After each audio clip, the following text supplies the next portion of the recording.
కాలం చాలా బరువైన కాలం. ఈ బరువైన కాలాన్ని దుఃఖమని ఎలా చెప్పాలో దాన్ని నాకు తెలియదు. కళ్యాణి గారి మాట ఎత్తితే చాలు వసుధ కళ్ళమ నీళ్ళు వచ్చేస్తూ ఉండేవి. సంవత్సరం పాటు మోసింది. ఆమె జ్ఞాపకార్థమే మేము 2024లో అసలు పుస్తకం తీసుకురాలేదు, సభ పెట్టలేదు. 2023లో కళ్యాణి గారు వెళ్ళిపోయారు, పాండురంగ గారు వెళ్ళిపోయారు. ఆ తర్వాత సంవత్సరం అంతా కూడా బరువుగా గడిచింది. అసలు 2024లో పుస్తకాలు లేవు, ఏం లేవు. మళ్ళీ 2025 నాటికి అప్పుడు ఆ కళ్యాణి గారి ఏమనాలి, వియోగమే అనాలి, దీర్ఘ వియోగం. ఆ వియోగంలో వచ్చినటువంటి కవితలు ఇవి. రూమి కవితలు చదువుకుంటూ రూమి తర్వాత అన్న పేరుతోటి రాస్తూ వచ్చిన కవితలు. అందులో ఆమె గురించి ఒక కవిత రాస్తుంది మొదట్లో. ఒకసారి నేను రవికుమార్ గారు చెప్పదలుచుకున్న విషయాలు ఏవి చెప్పను, కానీ నేను యాంకరేజ్ చేస్తాను. కానీ ఒక 2-3 మాటలు కళ్యాణి గారికి సంబంధించిన మాటలు. ఇంటి పక్క తోటలో పచ్చని చెట్టు ఎండిపోయింది. మా ఇంటి కిటికీ అవతల తోట ఉండేది. నిజంగా ఒక చెట్టు పచ్చగా నవనవలాడుతూ ఉన్న చెట్టు ఎందుకు ఎండిపోయిందో తెలియదు. ఎండిపోయింది. సంద్రాన్ని దాటి కెరటం ఆకాశాన్ని చేరి విశ్వవ్యాప్తమైంది. సంభాళించుకో మనసా. ఆమె తలుపు తట్టినప్పుడు ఈమె తీయకుండా ఎలా ఉండగలదు. కళ్యాణి గారి కోసం రాసిన కవితది. ఆ సంవత్సరం అంతా కళ్యాణి గారి స్మృతిలో రాసినటువంటి కవితలు ఇవి. నేను అడిగాను, అంతకుముందు నువ్వు ట్యాగూర్ ప్రభావంతో కవిత్వం రాశాను అన్నావు కదా, జిడ్డు కృష్ణమూర్తి గారు ట్యాగూర్ ఇద్దరి ప్రభావం ఉంది అని. ఇప్పుడు నీకు రూమికిను వాళ్ళకి తేడా ఏమిటి? మరి విజయ్ గారు ఇంచుమించుగా తేల్చి చెప్పేశారు. తేడా ఏముంది వాళ్ళిద్దరి తాలూకు ప్రభావాలకి నీ మీద అని. నిజానికి ప్రభావాలు తప్పేమీ కాదు. 2 నిమిషాలు తీసుకుంటున్నాను మీదే. వాల్మీకి ప్రభావం కాళిదాసు మీద ఉంది, భాసుడి ప్రభావం కాళిదాసు మీద ఉంది.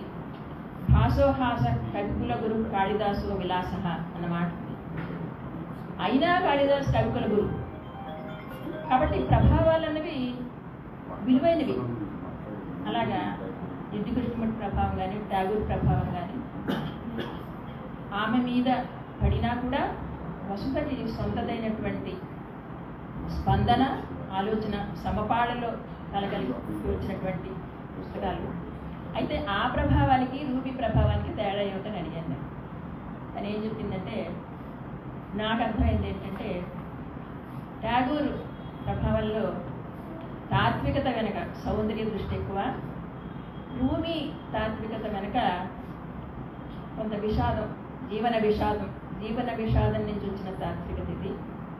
అది జీవన సౌందర్యం నుంచి వచ్చిన తాత్వికత. బాగుంది, విశ్లేషణ బాగుంది. మేము ఊరికే ఈ పుస్తకం చదువుతారు కనుక ఆ వసుధ తాలూకు పాత అంటే పాత ఏమి కాదు, కొన్ని పాత మగారు అనుకున్నాం.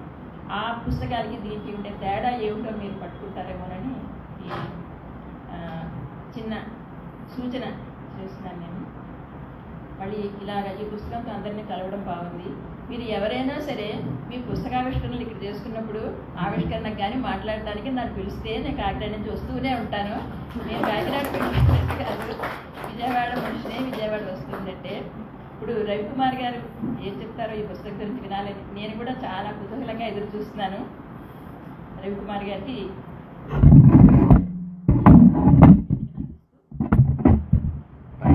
టైటిల్లోనే చెప్పేశారు ముందు విశ్వశ్రావు గారండి మీ ఆఫర్ని ఆహ్వానిస్తున్నాం. కాకినాడ సీజన్ టికెట్ మీరు పిలిస్తే పిలవడాన్ని బట్టి ఫ్రీక్వెన్సీ. ఒక్క నిమిషం, టైటిల్లోనే ముందు తర్వాత చూడమనే చెప్పేశారు. అందరికీ నమస్కారం. బహుశా ఒక ఇంటలెక్చువల్ ప్రసంగం తర్వాత నేను మాట్లాడాల్సిన విషయాలు చాలా తేలికైపోయారని నేను అనుకుంటున్నాను.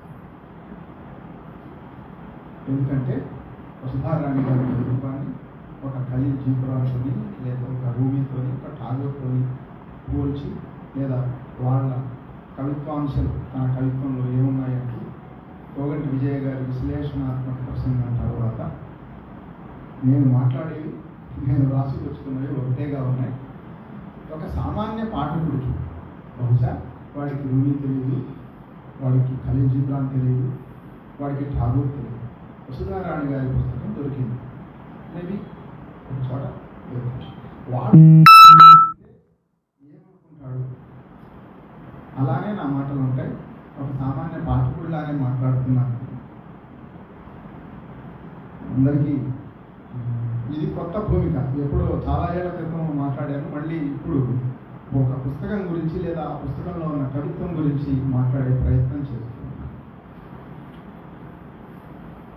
తరలి రాదతనే వసంతం తన దరికి రాని వనాల కోసం, తరలి రాదతనే వసంతం తన దరికి రాని వనాల కోసం, గగనాల దాకాల సాగకుంటే మేఘాల రాగం ఇలా చేరుకోదా, తరలి రాదతనే వసంతం తనదరికి రాని వనాల కోసం. ఈ పాట ఎందుకు అన్నానో తర్వాత నా మాటల్లో మళ్ళీ అందుకోవడానికి ప్రయత్నం చేస్తాను. గాన కవిత్వాన్ని, సంగీతాన్ని, సూఫీ తత్వాన్ని కలబోసుకున్నటువంటి రువాయతులు, గజల్స్, ద్విపదలు రాసిన జలాలుద్దీన్ రూమీ కవిత్వం చదివాక ఈ పుస్తకం తీసుకున్న తర్వాత, ఈ పుస్తకం నా దగ్గరకు వచ్చిన తర్వాత నేను మళ్ళీ కొంచెం వాటి కోసం చదవాల్సి వచ్చిందన్నమాట. ఈ పుస్తకం చదువుతున్నప్పుడు నాకు కొత్తగా అనిపించింది కవిత్వం. ఏ రూమీనో లేకపోతే జలాలుద్దీన్ రూమీనో జిబ్రాన్నో చదువుతున్నట్టు అనిపించలేదు. కొత్తగా అనిపించింది. తనదైనటువంటి ఒక వాక్యం ఇందులో కనపడుతుంది.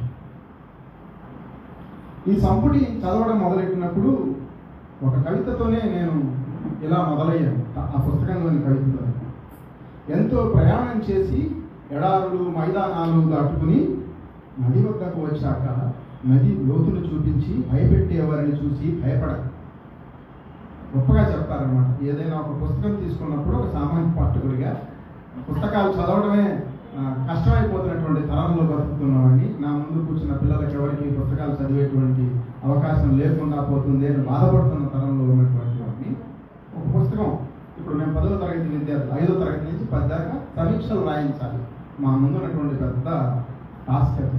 పుస్తక సమీక్షలు రాయించమని ఒక సంవత్సరం నుంచి మాకు ప్రాజెక్ట్. అలా ఈ పుస్తకాన్ని పట్టుకున్నప్పుడు నది లోతులు చూపించి భయపెట్టేవారిని చూసి భయపడరు. ముందు నీ దాహం తీర్చుకో. సముద్రం నదిపైకి ముంచుకు రాదు, నదే సముద్రంలోకి చొచ్చుకుపోతుంది.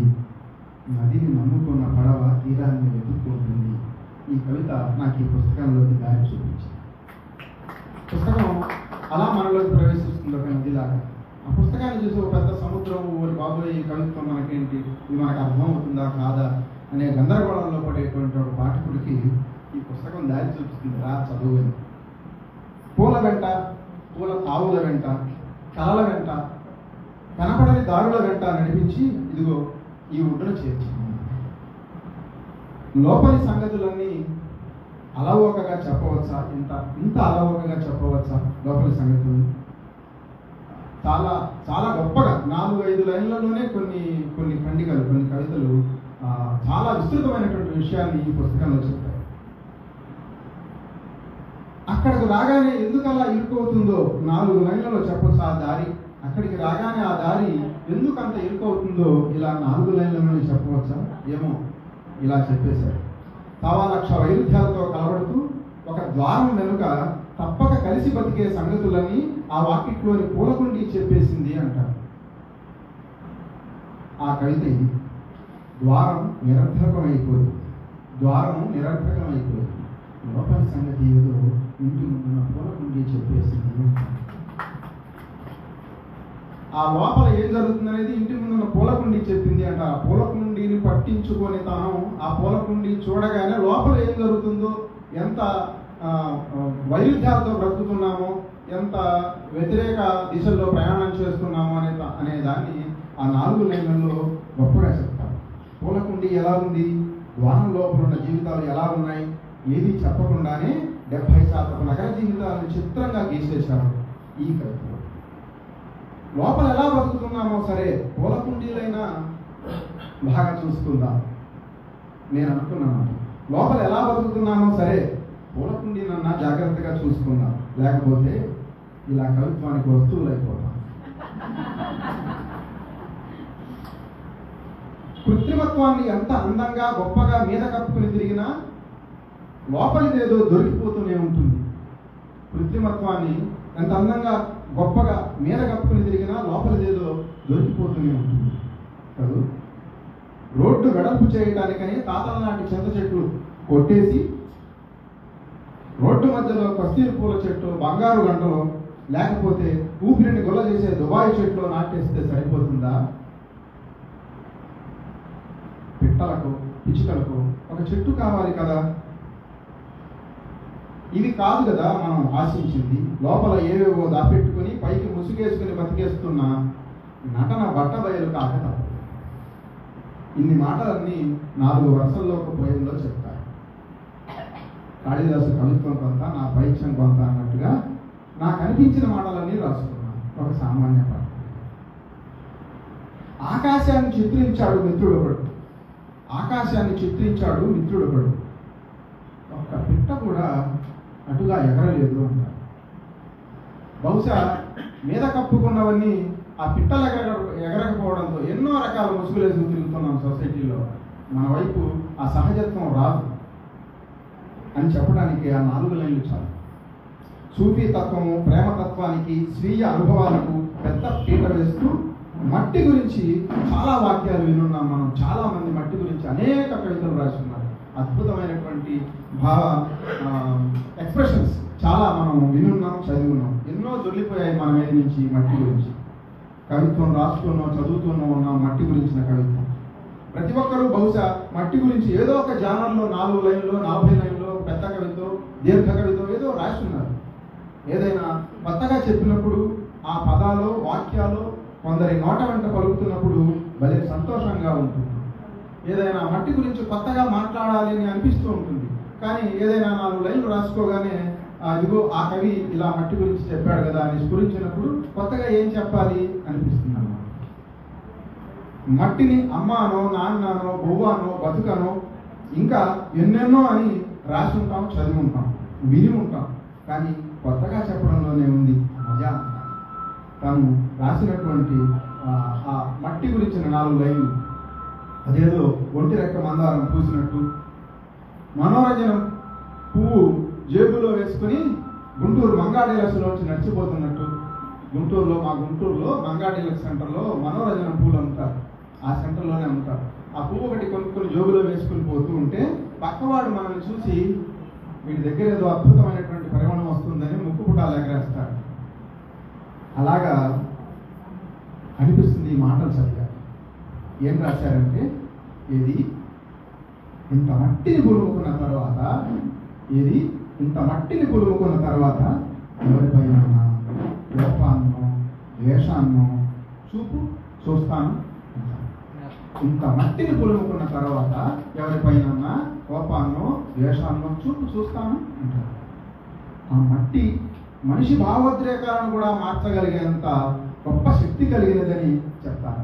మట్టి గురించి, భూమి గురించి ఎన్నో రాశాం. కానీ ఆ మట్టి మనిషిని సమూలంగా మారుస్తుంది. ఆ మట్టి పూసుకుంటే వాడి కోపము, ఆవేశము, ద్వేషం కూడా కనపడనీయకుండా చేసేందుకు మారుస్తుంది అని ఆ 4 లైన్లో చెప్తారు. ఎందుకంటే నాకు గుర్తొస్తుంది 4 లైన్లు చదవగానే. మోకాట్లోకి, బురద మాగట్లోకి దిగి నాటేసే మనుషుల మాటలు, పాటలు విన్నప్పుడు నిజమే కదా, ఆ మట్టి ఒక పైన ఒక పొరలాగా అల్లుకున్నప్పుడు వీళ్ళల్లో ఎక్కడి నుంచి పోయింది ఆ బయట సమాజంలో ఉండేటువంటి ఆ కృత్రిమత్వం, కలుషితత్వం అన్నీ పోయింది. ఎక్కడ పాతి పెట్టారా స్వామి అనిపించదు. కానీ ఇంకా ఈ పుస్తకంలో ఇందాక విజయ్ గారు చెప్పినట్టుగా అనేక భగవంతుడి పట్ల విరహం కావచ్చు, ఒక ప్రేమికగా కావచ్చు, ఒక మానవీయ కోణంలో కావచ్చు, అనేక రకాలైనటువంటి కవితలు 180 కవితలు ఈ పుస్తకంలో ఉన్నాయి. కొన్ని మాత్రమే నేను ఇక్కడ మీ ముందు ప్రస్తావించదలుచుకున్నాను. వామ్మో వేదాంతం అనుకునేంత 4-5 లైన్ల కవితలు కూడా పిల్లలకి అది ఒక స్థాయిలో ఉన్న వాళ్ళకి అనిపించేంత మాటలు ఉన్నాయి. ఒక జిడ్డు కృష్ణమూర్తి తత్వాన్ని కూడా మనకి స్ఫురింపజేసేటువంటి కవిత. దేహాన్ని కాల్చేది ఏదో అది హృదయాన్ని కాల్చదు. దేహాన్ని కాల్చేది ఏదో అది హృదయాన్ని కాల్చదు.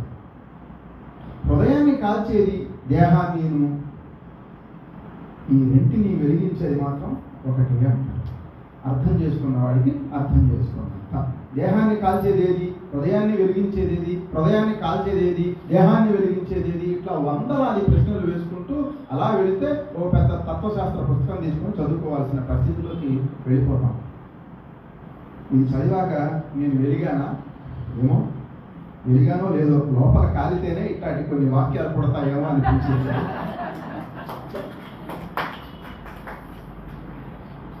తర్వాత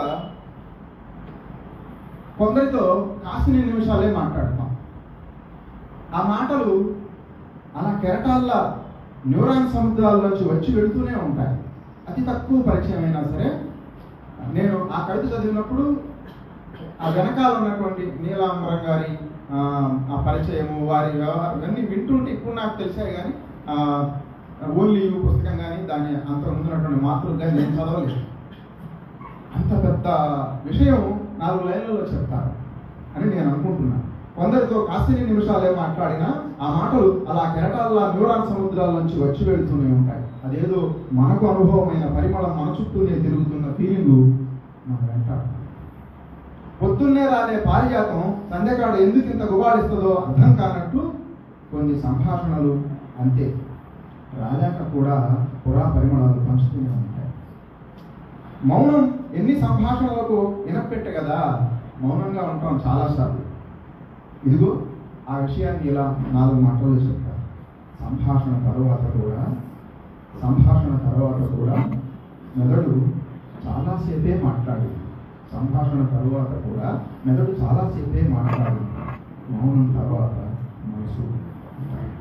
బహుశా ఇందాక వీరలక్ష్మీదేవి గారు ఇదంతా ప్రస్తావించినటువంటి ఆ గొప్ప పరిచయం ఈ 4 లైన్లలో ఇంకిందేమో అనుకుంటున్నాను. సంభాషణ తర్వాత కూడా మెదడు చాలాసేపే మాట్లాడింది. మౌనం తర్వాత మనసు. జీవితాన అన్ని వెతుకులాటలు అయ్యాక అప్పుడు దొరుకుతుందా అసలు సమాధానం? జీవితాన అన్ని వెతుకులాటలు అయ్యాక అప్పుడు దొరుకుతుందా సమాధానం? ఏమిటో వెతుకుతున్నావు అమృతాన్ని. ఏమిటి వెతుకుతున్నావు అమృతాన్ని? లోకంలోని పాఠశాలలన్నీ ఖాళీ అయ్యాక దొరుకుతుంది బతుకు తత్వాన్ని చెప్పిన కవిత. ఏమిటి వెతుకుతున్నావు అమృతాన్న? ఏమిటి వెతుకుతున్నావు అమృతాన్న? లోకంలోని పాఠశాలలన్నీ ఖాళీ అయ్యాక అప్పుడు దొరుకుతుంది అంటారు. వెతుకులాటలు ముగియవని, మొదలెటో తుదలెటో తెలియనివి కదూ. ప్రతి జీవించినంత మేర ఏదో వెతుకులాట, దేనికోసమో తెలియకుండానే వెతుకులాట, అందినది అందుకుంటూ ఇంకొక దానికోసం వెంపర్లాట. భౌతికము మానసికము పరస్పరం విరుద్ధమైన మార్గాల్లో ఎదురెదురుగా ప్రయాణిస్తాయా? కాబోదు. భౌతికము మానసికము పరస్పరం విరుద్ధమైనటువంటి మార్గాల్లో ప్రయాణిస్తాయా? ఏమో. ఈ కవితలో ఇలా అన్నారు. నా అహంకారం అంతా నశించిపోయింది. నా అహంకారం అంతా నశించిపోయింది. నా దేహం పాడుబడిన పాత ఇల్లులా మారింది. నా దేహం పాడుబడిన పాత ఇల్లులా మారింది. ఇక నేను పవిత్రం పునీతం. ఇక నేను పవిత్రం పునీతం. అక్కడ ప్రశ్నిస్తాను, ఎవడరా నన్ను ముసలి అనింది అని, ఎవడరా నన్ను ముసలి అనింది అని. వాళ్ళను బట్టి కొత్త వేయండి అని కూడా అంటారు. వయసును బట్టి అలా కామెంట్ చేసేవాడిని, లేదా ఆ తత్వం వయసుతో పాటు పెరిగేటువంటి ఆ వెతుకులాటలు సమాధానం దొరికించుకునేటువంటి తత్వాన్ని కూడా చాలా చక్కగా చెప్తారనమాట, చమత్కారంగా. బహుశా చుట్టూ కొత్త వేయవలసిన ఒక తరమే ఉంది వాళ్ళు. ఎందుకంటే వృద్ధాశ్రమాలు పెరిగిపోతున్నాయి, ఓల్డేజ్ హోమ్స్ బాగా విపరీతంగా వస్తున్నాయి. ఇళ్లలో తల్లిదండ్రుల్ని, తాతల్ని, అమ్మమ్మల్ని దూరం పెట్టేటువంటి తరం మన ముందు బాగా విస్తరిస్తూ ఉంది. బహుశా ఎవరు నన్ను ముసలి అయిందని చాలా మంది ఇళ్లలో అరుస్తూ ఉంటారేమో. ఈ సంపుటిలో చెప్పిన ఫిలాసఫీ కవితలు చదివినప్పుడు ఏ రమణ మహర్షినో జిప్సీ మాటల్లో చదివినట్లుగా నిశ్చలంగా ఏ భావము లేని ధవళవర్ణ చిత్రమై నిలబడతాం మనం. ఏర్పడుతున్నది, నాశనం అవుతున్నది నీ కనుల ముందే. ఏర్పడుతున్నది, నాశనం అవుతున్నది నీ కనుల ముందే.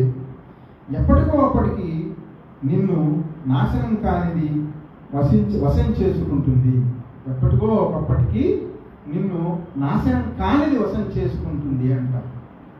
అంత తత్వం, జీవితపు తత్వము తటాలను విరిసే కలువులు, మెరుపులు, ఉరుములు లేకుండా జీవన నాటకాన్ని ప్రదర్శించే వేదిక లాంటి కవితలు ఈ పుస్తకంలో చాలా ఉన్నాయి. వరదలా సాగే జీవితానికి ప్రతిబింబాల్లా ఉరకలు తీస్తున్న దంటను స్పష్టంగా చెప్పిన కవిత. వరదలాగే జీవితానికి ప్రతిబింబాల్లా ఉరకలు వేస్తున్న దంటని ప్రతిబింబంగా చెప్పినటువంటి కవిత ఇందులో ఉంది. ఈ కవితలు ఏవి కూడా కాస్త అంత ఆలోచించాల్సిన అవసరం లేకుండా నేరుగా చొరబడతాయి. అలా చదివినప్పుడు మనిద్దరం ఒకే ప్రభాతాన్ని ఒకేలా చూడలేము. నీవు పరిగెత్తే పాలు, నేను నిలబడిన నీవు. చాలా గొప్పగా అనిపిస్తుంది అనమాట. ఎవరైనా కావచ్చు, కలవని మనుషుల కావడి బిందెలు ఎన్ని నీళ్లు మోసినా భర్తకు చిరేవైపోయి ఉంటాయి అని మనం దాన్ని అలాగా ఎంతైనా విశ్లేషణ చేసుకోవచ్చు. ఏ రోజుకు ఆ రోజు ఎన్నెన్నో పోగులు పెట్టుకుంటూ పోతామా, చివరికి కనపడుచుకున్న కానరాని గబ్బగీయంలోకి మనకేసి గుడ్లు తేలేస్తాం మనం. విమర్శలో, ప్రతి విమర్శలో, మాటకు మాట, ఆశలో, ఆనవాలో కూడా దొరకనివ్వని కోరికలు, మనసు పట్టులోకి దూరే కందిరీగలు ఎన్నో. ఇలా చెప్తారు. ఏవేవో పేర్చుకుంటూ పోయానా చిన్న వెలుగు కూడా ప్రసరించే వీలు కూడా లేకుండా మనసు ఒక కారడిది అని. మనసులో ఎన్ని పేర్చుకుంటూ పోతాం రోజు, ఎన్ని చెప్పలేనన్ని పేర్చుకుంటూ ఉంటాం. ఆ పేర్చుకున్న వాటి వల్ల మనసు లోపల ఏ విధమైనటువంటి జ్ఞాన కిరణము కూడా చొరబడలేనంత కారడి పేరుతుంది అంటారు. ఇంకా ప్యాటర్న్లెస్ జీవితాల్లో ఈ పుస్తకం ఒక అందమైన అనుభవం అని చెప్పదలుచుకున్నాను. ప్యాటర్న్లెస్ జీవితాల్లో ఈ పుస్తకం ఒక అందమైన అనుభవం. ఏ రంగుడద్దాలు లేకుండా చదవాల్సిన పుస్తకం ఇది.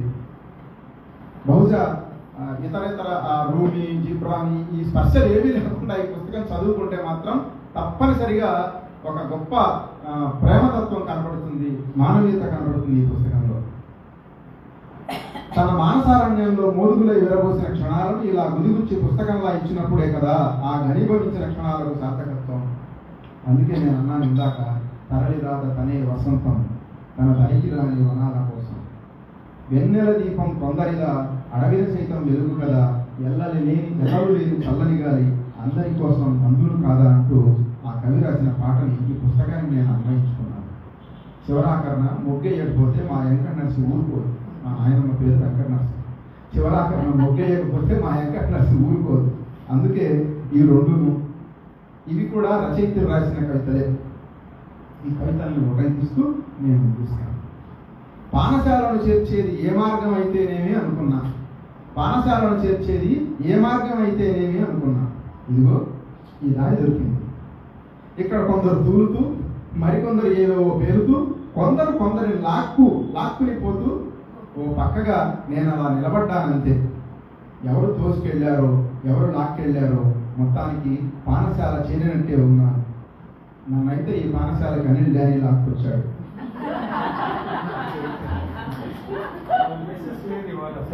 చివరగా కవయిత్రి ఒక మాట, కాస్త ఆగు దేహమా హృదయాన్ని ఇక్కడ పెట్టి వెళ్తున్నా. Thank you.